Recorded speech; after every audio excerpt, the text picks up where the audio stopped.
My lovers, welcome to my channel. My name is Made for Love, and today we're asking what's happening with your person. So whether you are in contact or in no contact, this is just to give you deeper insight as to what they're thinking, what's happening in their life apart from you. And then in the extended, we'll go into their thoughts and feelings about you, the dominant advice that they're getting about you. We're going to ask someone from your person's side to come and give you a message, and then we're going to see what's going to be the next actions towards you. All right, so let me shuffle. But whilst I'm shuffling, two dreams, people, because you guys just are really great at dream interpretation. But it's always, remember, what's happening to me also might be happening to you if you are in alignment with me. That's why you're being attracted to the channel, right? All right, so two dreams. The first one is with my first ex, and I usually call him he who shall not be named, right? He who shall not be named. Now, if you've been following my channel for a while, every time I dream about he who shall not be named, creativity, okay? Every time I dream about he who shall not be named, it's usually me running away from him, or even if I do face him head on, I'm always kind of shrinking myself with shame. Ashamed for, the ways I compromise myself, the things that I thought love was, the way I didn't, demand anything of him and the connection, that kind of thing. So I'm always like riddled with shame that I didn't love myself enough. Okay. So I'm usually, every time I wake up from those kind of dreams, you're just cringing. So this time I was coming down the steps with like a piece of luggage in my hand. I'm carrying some kind of baggage, right? And I'm like going down the steps, so I guess going down to his level. And I see him at the foot of the steps. And my first instinct is like always to run. But this time I was like, no, you have nothing to be ashamed of, because you just attempted to love him in the way that you were taught to love, right? So there was absolutely nothing wrong with that. You were doing it out of the goodness of your heart. You didn't have any kind of malicious intentions towards him or anything like that. All you wanted is to love and to be loved in return. And there's absolutely nothing wrong with that, even though, it was kind of dysfunctional, right? But you didn't do him any harm. You did yourself harm. You didn't do him any harm. So you have nothing to be ashamed about. So I walked down to him, and I'm like standing on the step in front of him. So I'm a little raised, and he and I are same height. So I'm standing a little taller than him. And then he's like, we have to talk, because we've never really spoken about what happened. And then, he said, it's time for us, to both of us to just leave this baggage behind and come to some kind of resolution. And then he said he was sorry, which is something that I never got from him, right? It's all some kind of roundabout bullshit he wanted to talk about, but we've never had any real conversation around that. And I think with that, I was able, for both of us, to just leave the baggage there. And then we were walking hand in hand and just kind of chatting, kind of talking. And he was talking about, we could start off as friends, but maybe something else can develop in the future. And there was a part of me that just was repulsed, absolutely, by that idea. And when he said that, I was like, no. And then I left him on one side of the street. No, I think what happened? He showed me his car. And his car was, those movies, they have those quintessential pimp rides, right? Bouncing up and down, and they're a particular color, that kind of thing. And I just got from that pimp, and I felt like, he hadn't changed. It was something that he just felt that he had to say to get back into my energy. And with that, I was like, nope. And I cross the street, and as I'm crossing the street, there's like this downpour of rain that comes and just kind of, washes away everything. And it felt like, like that chapter was done. And then the dream stopped, and then it switched to another dream. And in there, I'm seeing people like crossing the stage with their family members. And as they cross the stage, they're doing the electric slide. And I'm kind of anxious because, guys, don't judge me. I can't do the electric slide. I can't do any choreographed dances, to be honest. And that's why I don't do aerobics either. Right? Me do my own thing. I'm a great dancer, but choreographed moves, I was like, I have no kind of coordination for that kind of thing. Anyways, so they're crossing the stage with their family, and then it's my turn to cross the stage. And then I realized like a graduation ceremony. And they're waiting to escort me across the stages. On my dad's side, my dad and the sister that died like 2 months before him. Remember I told you guys about that? And I think he died of heartbreak. Anyways, so my dad and his favorite sister, that he used to call his twin actually. And on my mother's side, my grandmother and her brother, and they used to call each other's twin. They looked like exactly alike. And my dad and his sister looked exactly alike too. So both of them are waiting for me, and then both sets are waiting for me, and then we don't dance. We just kind of cross the stage again, and feels like it's the end or the close of like some big cycle, and you've ascended. And I feel like this is the energy of the moment, that we are being prompted to ascend, and to do that, we have to close off or end all dysfunctional states of being. All dysfunctional states of being. And my best friend also had a similar dream. Well, I interpreted it similarly as well. So I feel like it's a collective thing, right? It's like really saying goodbye to, and going through the grieving process of letting go of your old self and their old habits and their old ways of loving, and stepping into something that's high vibrational, that also nurtures you and also satisfies you and your needs, your goals, your wants, and your principles, right? So, and I feel like we're being prompted to close these cycles because, of course, there's going to be the bloody full moon. And also because there's a 7-7 portal that's coming up. And no, 7-7 is that 7 is about the chariot, and it's about moving forward. And sometimes in order for us to move forward, there are things that we need to leave behind. So that baggage that I was carrying, we just need to leave that behind because it no longer serves us. So I feel like this is the energy of the moment. Okay. So on the 7-7 portal, I'll be releasing that meditation. It is the meditation of the sun and moon, and it is the ascension and transformation of a twin ring meditation. So there's that. And then also I'll be having at 7 p.m. the spiritual recalibration class, and it's that again is internationally certified, so you're going to get a certificate for that. But either way, the idea is move forward, whether it is moving forward in your personal life and personal habits, or you're moving forward in some kind of job that you've been thinking about leaving, or you're moving forward some kind of creative idea that spirit gave you, or you're moving forward spiritually, or you're moving forward with your spiritual development. Whatever it is, spirit, like, it's time to push forward. Okay, it's definitely a new era, and like you're grounded on a new template for yourself and for your connection. Okay, so good job. Good job.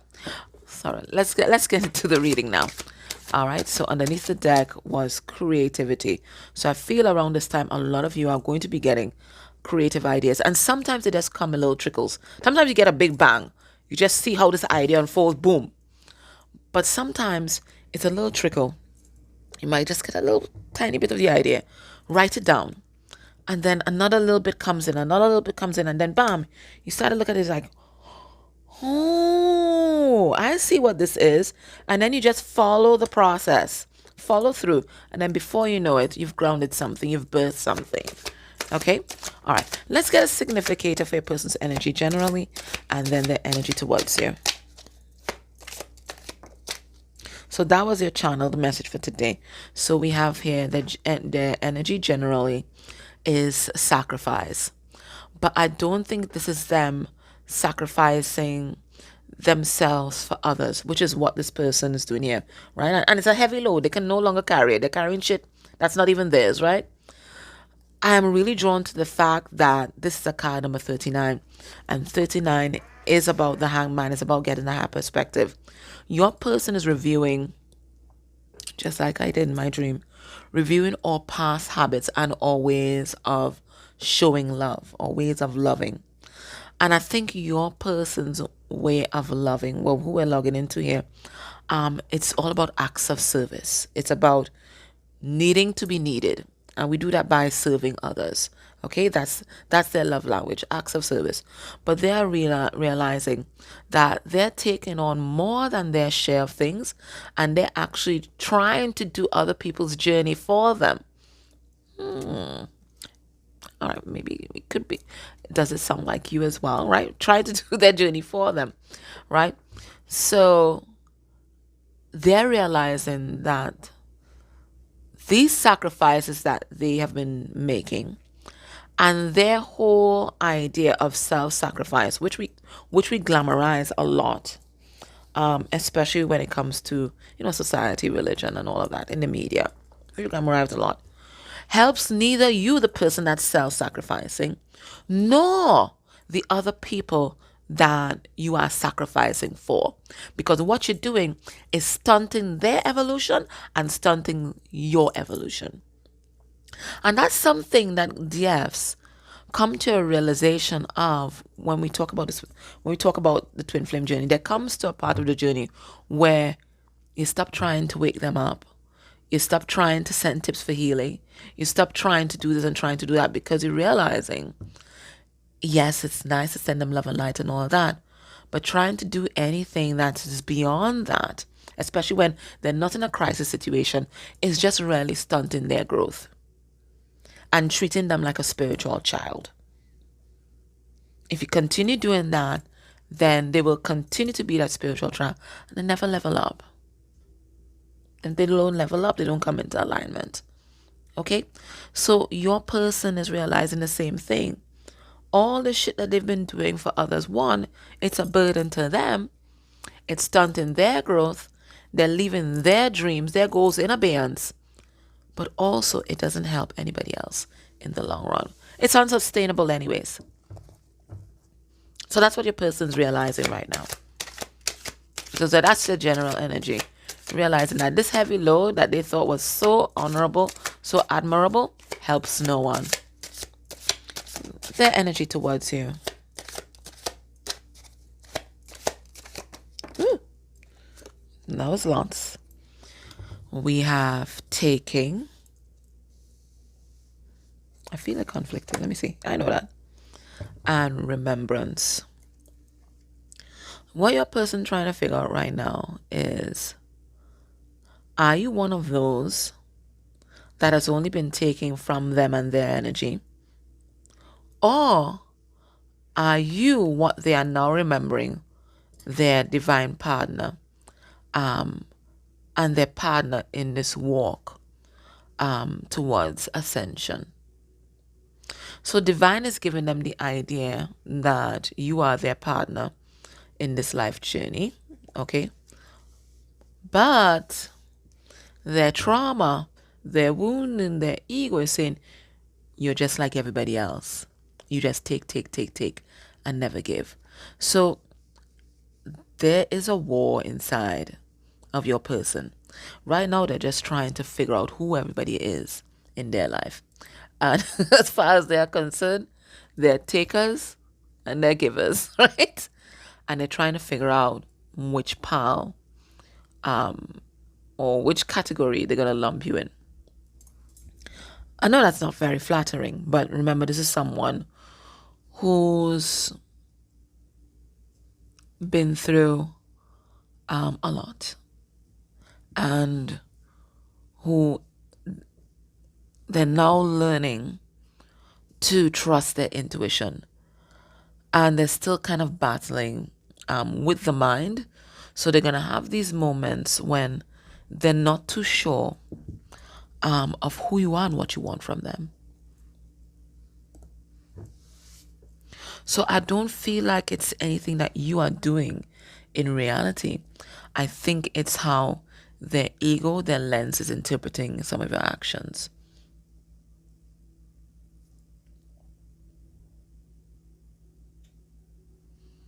Because maybe you are not giving them love in a way that they understand. Maybe you're not speaking their love language. And unless you, for this person, unless you're speaking their love language, then maybe you're not loving them.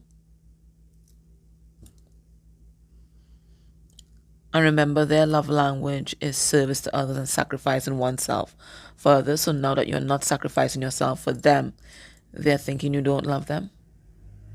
But that's a day problem. Anyway, let's get into this reading because that's what I feel there. All right. All right.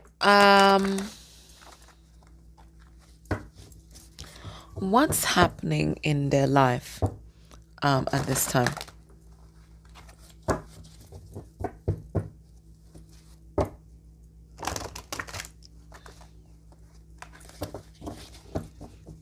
What's happening in their life at this time?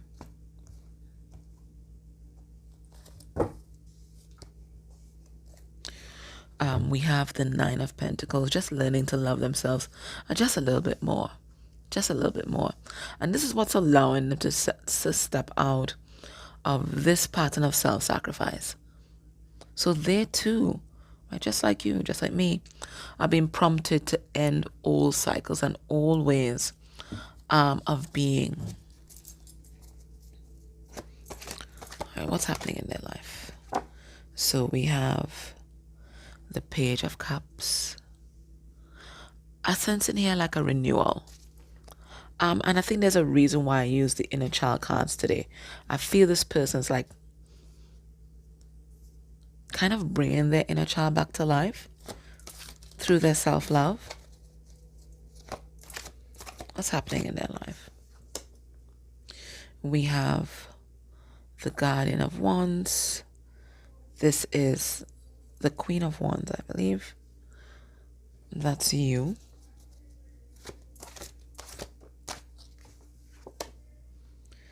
We have the Eight of Swords.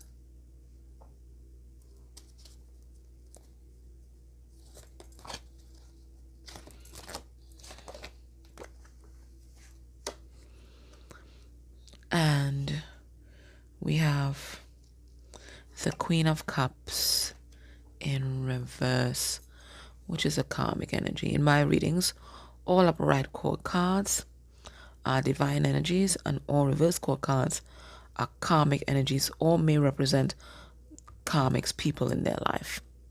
So what am I getting here? As I told you here, I was sensing the energy of conflict within their psyche, and we're seeing that same energy of conflict here. So your person is torn in two. Do they reach out to you and start something new with you, or do they stay where they are, either with a karmic, it could be a life partner, or you want to call it ascension partner, or could even be a family member or kind of karmic job. Do they stay where they at, or do they manifest something new? And they're very tempted to come your way because everything about you ignites this person. The Queen of Wands, she's known. She's an entrepreneur. She's sexy. She's very creative. She's very spiritually connected.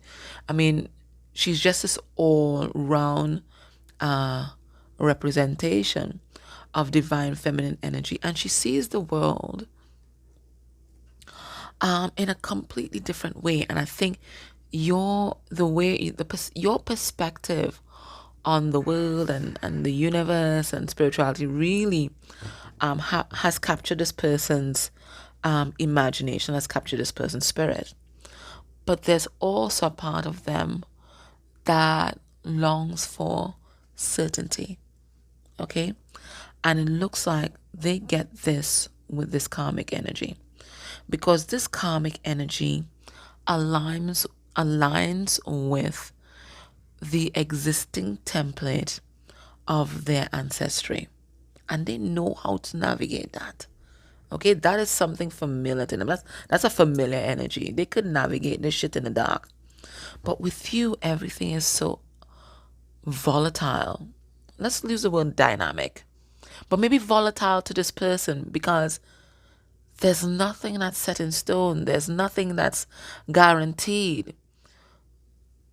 Everything is always shifting and changing and fluid and expanding and growing. Whereas this energy just stays where it's at because it's a template that they're very familiar with. So do they go the route of expansion and growth, or do they stay where they're at with something that they know? It's a one in the hand, two in the bush scenario, and your person likes things in their hand. Right? They like those guarantees. Okay, so this is where they're at. So this is what's happening. This is what's taking up their thoughts, their emotions. It is this inner struggle. Do they stay or do they go? Do they go or do they stay?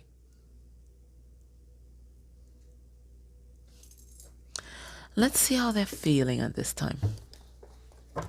How they're feeling. So the struggle is real with this person. The struggle is real. It's the quintessential battle between love and fear.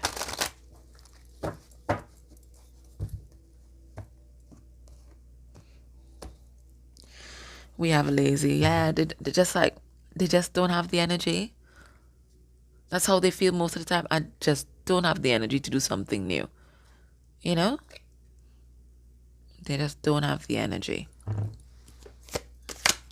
Sometimes I feel like that. Sometimes when I think about dating and going through the whole drama, like, oh, you just get immediately tired. But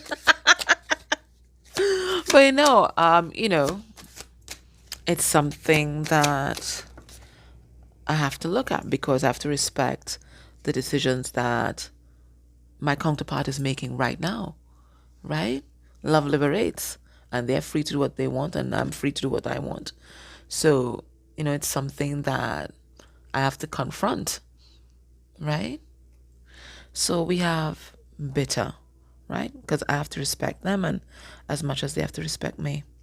All right, so we have bitter. We have guilty. Right, so they're down in the dumps. Woo. We have surprised. I'll put some cards on these guys. And we have worthless. Yeah, so they're really down in the dumps right now. And in those low vibrational energies of shame and guilt and blame and anger. I'm sensing a lot of anger here. What are they angry about? Let me ask. What are they angry about? We have the Ace of Pentacles. It's like they think that they had, with you, they found their pot of gold, and it's like they gave it away for stones.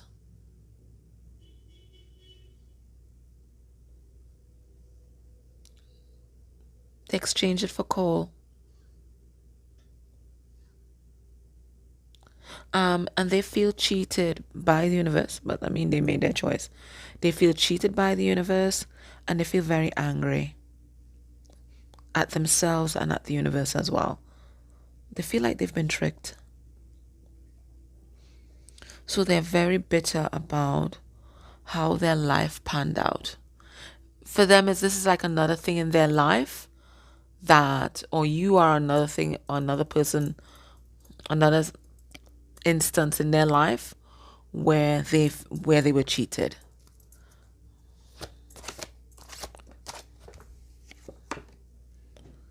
We have the Ten of Pentacles in reverse. Yeah, this life that they're living is not what they envision and is not what they may have been promised.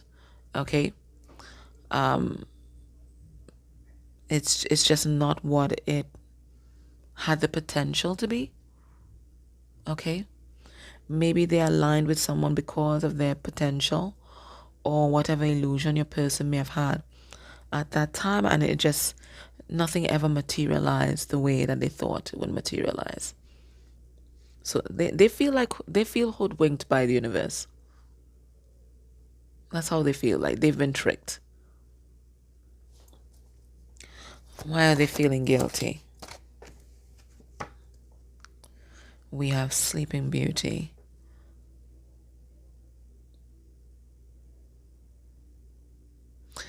They had the opportunity to wake up earlier than this time. But there was a lot of resistance. They were being very stubborn. Very stubborn.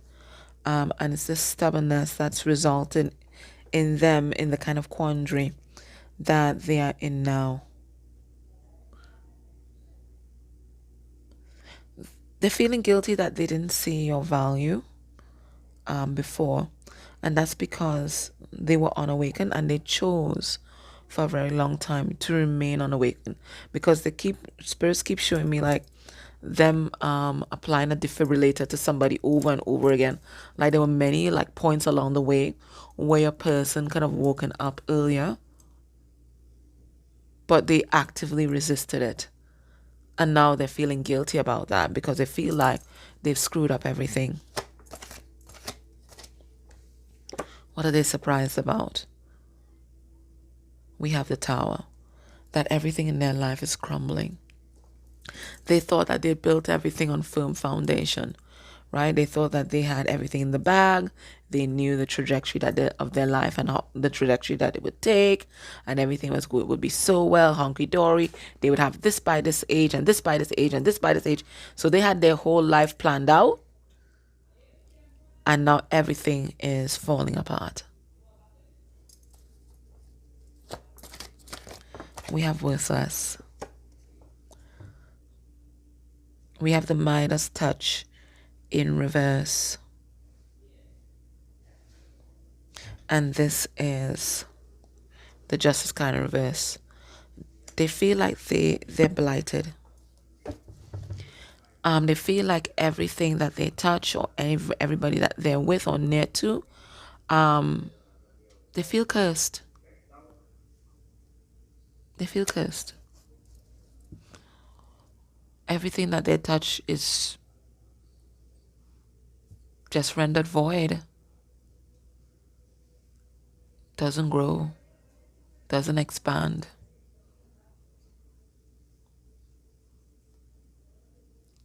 This person, they feel cursed. They feel cursed. I feel it.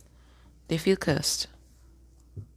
Like somebody has done something to them or something like that, because they can't believe that any one person could have such bad luck, like back to back.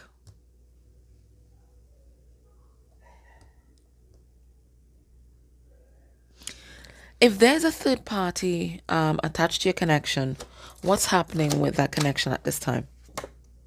We have the Two of Wands. Okay, somebody wants to take another route, go in a different direction. We have, what is this? The Magician in reverse. That's the Master Manipulator. We have the Nine of Cups.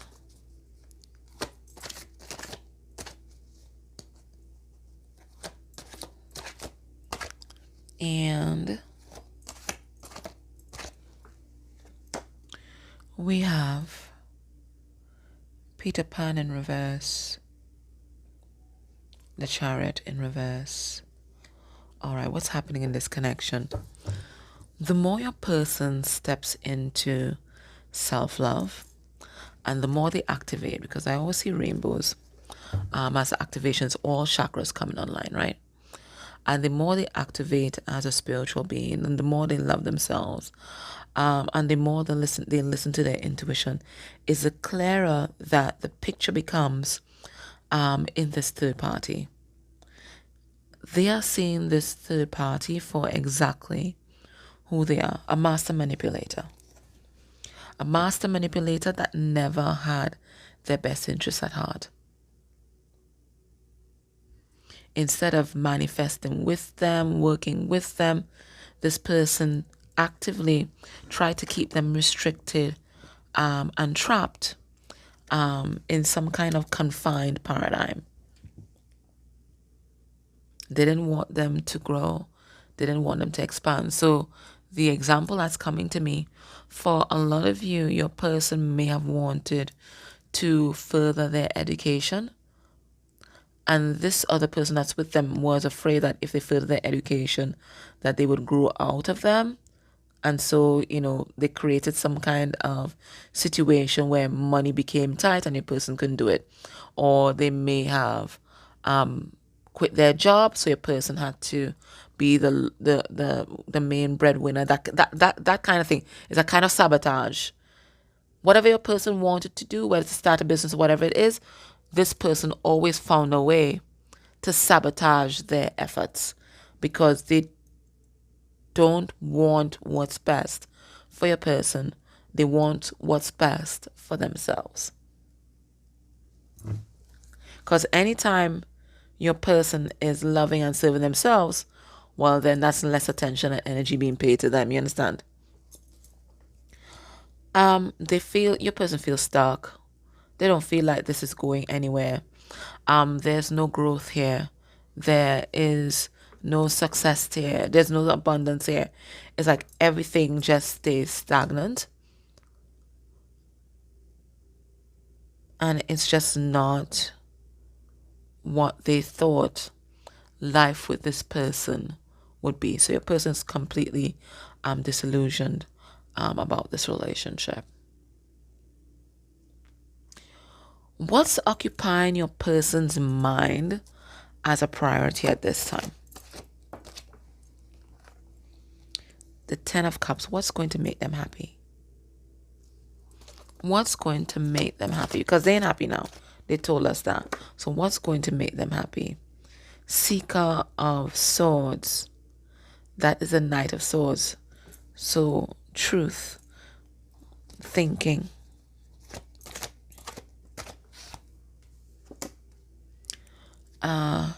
Hanged Man in reverse.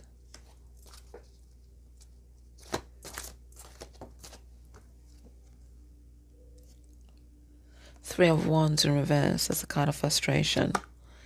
And the Two of Cups in reverse. What are they thinking about? What is the dominant thought in their mind?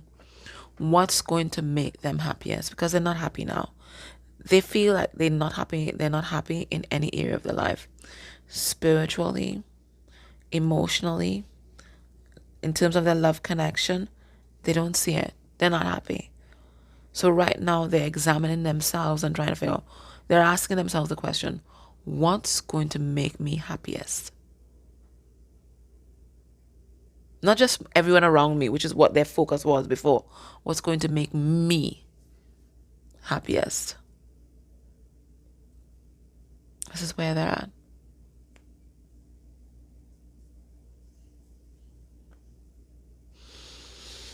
So what we're going to do in the extended, I'm going to get some advice for you if you can't join me in the extended. But what we're going to do in the extended, we're going to get what are their current thoughts and feelings for you. What's the dominant advice that they're getting from other people about you, and exactly who they're getting that advice from. What are they thinking about doing with regard to you? And what do they wish that they could tell you at this time? And then we're going to get a card for what's going to be their next actions towards you. Now, if you can't join me in the extended, let me ask Spirit, your guides, for advice. What is your next step forward? What's your next step forward? Right? Because the next step, as I think her name is Eighth House. We were discussing it on my other channel. The next step can't be waiting to be chosen. So what is the next step for you with regard to this connection? We have let two become one. Interesting. So maybe I'll read that because that makes sense with the energies that we are getting. So it feels like there's some kind of union energies here. And then the other one is nurture all that you love, including yourself, right? All right, so let's have a look. Let two become one is a card number 24, which reduced to 6, the Lovers. All right, let's see what this is. Let two become one. Share yourself with the other that you love. Be their best friend and let them be yours.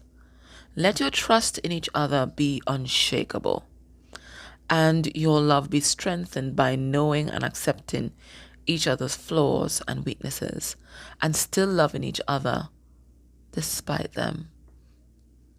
Okay, I've shared enough dreams for today, so I'll leave that one for another time. Sorry. Give yourself completely, trusting that you will not lose your independence or your sense of self, but instead become two halves of a stronger, loving whole. So what I get from that is that your person isn't the only person that's currently in the battle between love and fear. You are also in that battle. And in that battle, you're wondering, should I stay the course or should I try to do something different, right? And I was just talking about not waiting to be chosen. So this is not about that. This is about opening up the lines of communication with your person and really sharing of yourself. Trusting that they have your best interests at heart and that you also have their best interests at heart. So it talks about, communication, talks about respect. And you really have to put on your discernment cap where this is concerned. Because if you know within your psyche that right now, not who they could be. Yeah, exactly. Right now, they don't have your best interests at heart. This is not the time to be relaxing your boundaries and reaching out in that way. Okay? Maybe this might be about talking in the 5D, like what I did with He Who Shall Not Be Named, and getting some kind of resolution where that is concerned. Okay? So put on your discernment where this is concerned and see if it applies to you. Because it looks like, from what Spirit is saying here, the lack of communication is what's fueling a lot of the distrust and paranoia in this connection. Okay, so that's one. Let us look at nurture all you love. It's a card number 36. Oh no. Maybe it's 30 then.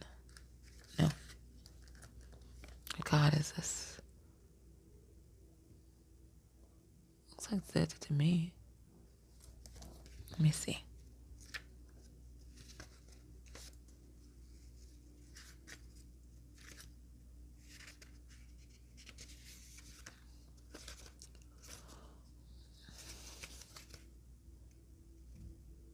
Psh, 45. No, it is a card number 30. So why couldn't I find it before?